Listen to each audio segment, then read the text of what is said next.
First at the top, a bit of a joke, and then a bit later, Donald Trump addressing the big controversy out of last night's final presidential debate, when he said he was not sure if he would accept the results of the election. At the top of his remarks, joking a bit, Trump said, "I will of course accept them if I win." Later in his remarks, well, let's just listen. First, let's listen to the very beginning when Donald Trump tried to make light of a controversy that has a lot of Republicans mad at him.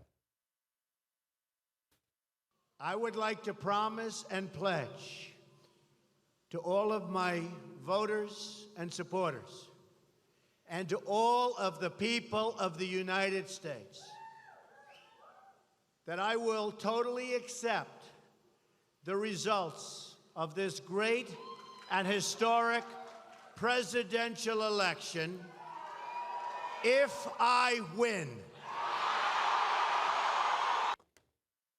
Clever line there. It would be funny if, and it is a little bit funny, amusing, but if not for the controversy stoked last night that has Republicans across the spectrum, including some Trump supporters and most of the non-Trump Republicans, saying you can't do that. You can't essentially assault and question America's democracy. We'll turn the sound in a minute. A bit later, he did say if there's a clear election result, I will accept it. But of course, I'm going to keep available any legal recourse, recount recourse, court recourse, in case you get a 2000-like election, Bush v. Gore.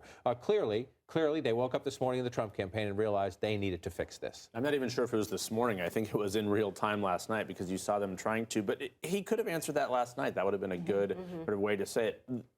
The parallels to 2000 are entirely different, as we've said earlier. I mean, predicting it in advance versus if something happens. But as things are going now, unless something massively changes here, this is not going to be decided on a couple votes here. But I think, he did clean this up. It'll probably be a little bit more Zantac for some Republicans out there, but, perhaps too little too late. But it says progress. He's now in line with his surrogates. So last night, they all were out of line with what he actually said, and now everyone's on the same page. All before lunchtime. But I do think, this kind of thing is going to come down to a candidate's judgment and his aide's judgment on election night. And we saw that with Mitt Romney in 2012 when they had planes ready to go out to battleground states. And it was the candidate who said, this isn't going to happen. Like, we're not going to take this extra step. We're going to go out there. I'm going to give my concession speech and we're going to move on. And at a certain point, you have to trust that if that is a scenario, that Donald Trump would make the same move. And it's interesting listening to him reading this. Donald Trump didn't say,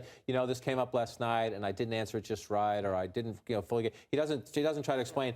Here's what I said before, and I'm sorry, or I didn't get it right, or I didn't get the context right. He just says, here's my new position, take it. Donald Trump has not apologized for even something minor like this, where a cleanup would involve exactly what you said. Hey, look, I didn't say it exactly right. Here's what I meant.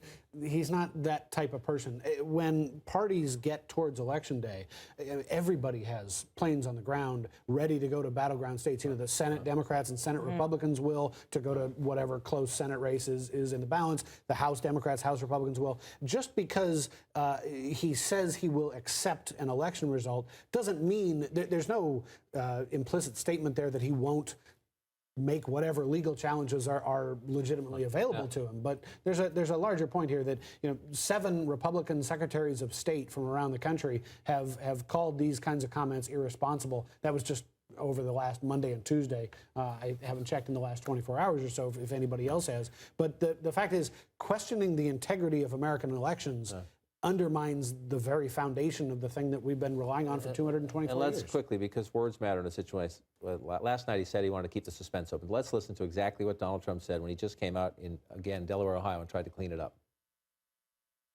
I would accept a clear election result, but I would also reserve my right to contest or file a legal challenge in the case of a questionable result.